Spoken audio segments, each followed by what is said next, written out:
Hello guys, तो मेरे channel में आपको स्वागत है। तो चलिए आज आप लोगों को उच्च न्यायालय हाई कोर्ट के बारे में बताएंगे, जो कि 5 से 7 मिनट का वीडियो रहेगा। अगर ये क्लास करते हैं तो आपका पूरा ख़त्म हो जाएगा। ये एनसीईआरटी सार संग्रह का है। तो चलिए स्टार्ट करते हैं। पहला है अंडमान एवं निकोबार द्वीप समूह उच्च न्यायालय क्षेत्राधिकार के अंतर्गत आते हैं।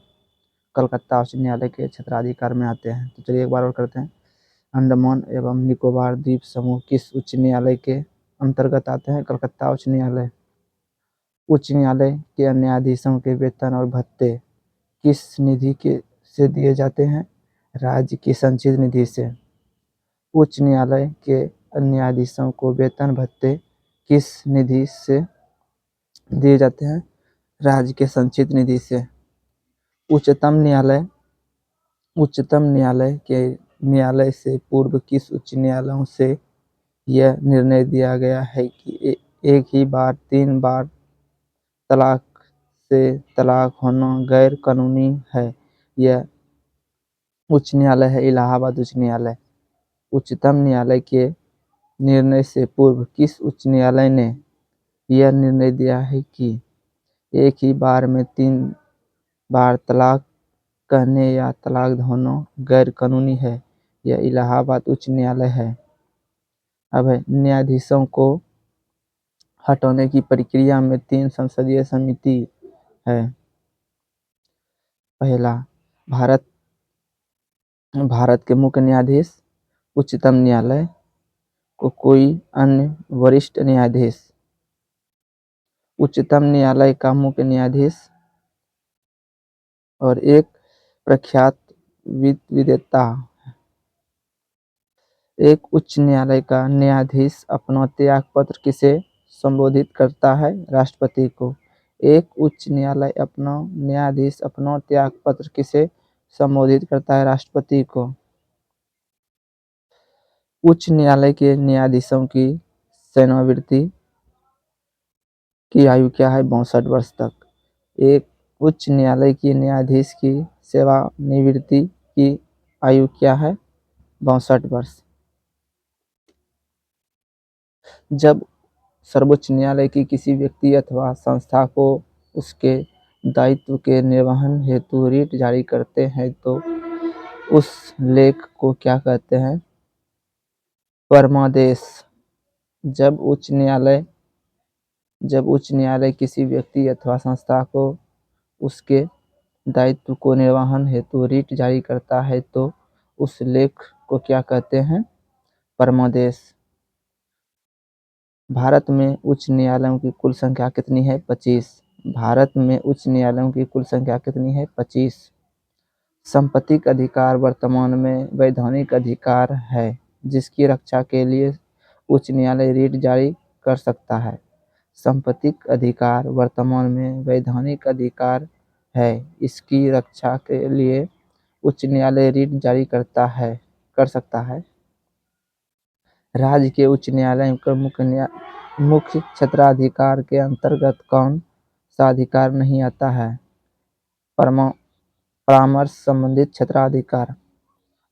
राज्य के उच्च न्यायालय का मुख्य क्षेत्राधिकार के अंतर्गत कौन सा अधिकार नहीं आता है? परमादेश संबंधित क्षेत्राधिकार। अधीनस्थ न्यायालयों को कार्य पद्धति को परीक्षण कौन सी याचिका करता है? उत्प्रेषण। अधीनस्थ न्यायालयों को कार्य पद्धति का परीक्षण कौन सा याचिका करती है? उत्प्रेषण। मूल अधिकार का संरक्षण उच्च न्यायालय और उच्चतम न्यायालय को दोनों अधिकृत करता है। मूल अधिकार का संरक्षण उच्च न्यायालय और उच्चतम न्यायालय दोनों ही अधिकारिता में आता है।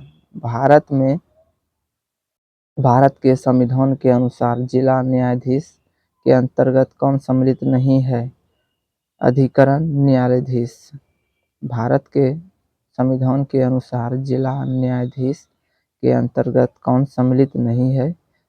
अधिकरण न्यायाधीश। तो चलिए इसके बारे में उच्चतम न्यायालय के बारे में सम्मिलित अनुच्छेद देखते हैं। अनुच्छेद 214 राज्यों के लिए उच्च न्यायालय की व्यवस्था। अनुच्छेद 214 राज्यों के लिए उच्च न्यायालयों की व्यवस्था। अनुच्छेद 215 उच्च न्यायालय लेखन के न्यायाधीश के रूप में। अनुच्छेद 215 उच्च न्यायालय लेखन के न्यायाधीश के रूप में। अनुच्छेद 216 उच्च न्यायालयों का गठन। अनुच्छेद 216 क्या कहता है? उच्च न्यायालयों का गठन। अनुच्छेद 217 क्या कहता है? उच्च न्यायालय न्यायाधीश पद के लिए नियुक्ति तथा अर्हताएं। अनुच्छेद 217 उच्च न्यायालय के न्यायाधीश पद के लिए नियुक्ति तथा अर्हताएं। अनुच्छेद 218 उच्चतम न्यायालय में उच्चतम न्यायालयों से संबंधित कुछ प्रावधानों का लागू होना। उच्च न्यायालय उच्चतम न्यायालय से संबंधित कुछ प्रावधानों को लागू करना। अनुच्छेद 219 क्या कहता है? उच्च न्यायालय के न्यायाधीश की शपथ ग्रहण।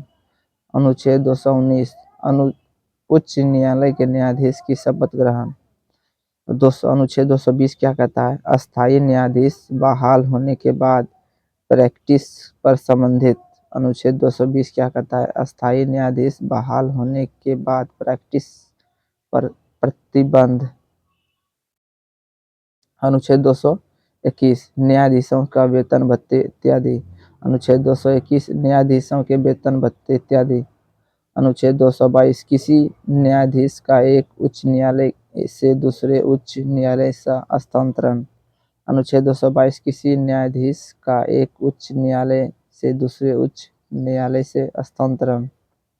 अनुच्छेद 223 कार्यवाहक मुख्य न्यायाधीश की नियुक्ति। अनुच्छेद 223 कार्यवाहक मुख्य न्यायाधीश की नियुक्ति। अनुच्छेद 224 अतिरिक्त एवं कार्यवाहक न्यायाधीश की नियुक्ति। अनुच्छेद 224 अतिरिक्त एवं कार्यवाहक न्यायाधीश की नियुक्ति। अनुच्छेद 224 का ए अनुच्छेद 224 का उच्च न्यायालय से सेवानिवृत्त न्यायाधीश की नियुक्ति। अनुच्छेद 224 का ए उच्च न्यायालय में सेवानिवृत्त न्यायाधीश की नियुक्ति। अनुच्छेद 225 उच्च न्यायालय का क्षेत्राधिकार। अनुच्छेद 225 उच्च न्यायालयों का क्षेत्राधिकार। अनुच्छेद 226 कुछ रिट याचिकाएं जारी करने की उच्च न्यायालय की शक्ति। अनुच्छेद 226 कुछ रिट याचिका जारी करने की उच्च न्यायालयों की शक्ति। अनुच्छेद 226 का ए अनुच्छेद 226 के अंतर्गत केंद्रीय अधिनियमों के संवैधानिक वैधताएं का विचार नहीं किया जा निरस्त है। मतलब 226 या 226 का ए के अंतर्गत केंद्रीय अधिनियमों के संवैधानिक वैधताएं पर विचार नहीं किया जाना निरस्त।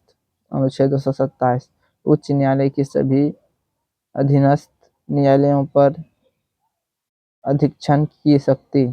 अनुच्छेद 227 उच्च न्यायालयों की सभी अधीनस्थ न्यायालयों पर शक्ति। अनुच्छेद 228 उच्च न्यायालयों पर कुछ मामलों का हस्तांतरण। अनुच्छेद 228 उच्च न्यायालय में कुछ मामलों में हस्तांतरण। अनुच्छेद 228 का किसी अधिनियमों की संवैधानिक वैधता से संबंधित प्रश्नों के हस्तांतरण के लिए विशेष प्रावधान निरस्त। अनुच्छेद 228 का राज्य के अधिनियमों की संवैधानिक वैधता से संबंधित प्रश्नों के विस्तारण के लिए विशेष प्रावधान निरस्त। अनुच्छेद 229 पदाधिकारी एवं तथा सेवक एवं उच्च न्यायालयों के व्यय। अनुच्छेद 229 क्या कहता है? पदाधिकारी तथा सेवक एवं उच्च न्यायालयों की व्यय। अनुच्छेद 230 उच्च न्यायालयों का क्षेत्राधिकार। अनुच्छेद 230 उच्च न्यायालयों का क्षेत्राधिकार। अनुच्छेद 231 दो या अधिक राज्यों के लिए साझे उच्च न्यायालयों की स्थापना। अनुच्छेद 231 दो या दो से अधिक राज्यों के लिए एक साझे उच्च न्यायालयों की स्थापना। देखिए क्या कहता है? उच्च न्यायालयों के न्यायाधीशों को पेंशन भारत के संचित निधि से दिया जाता है। मतलब उच्च न्यायालयों के न्यायाधीशों को पेंशन भारत के संचित निधि से दिया जाता है। तो चलिए ये चैप्टर पूरा हो गया है, तो चलिए दूसरी वीडियो में मिलते हैं।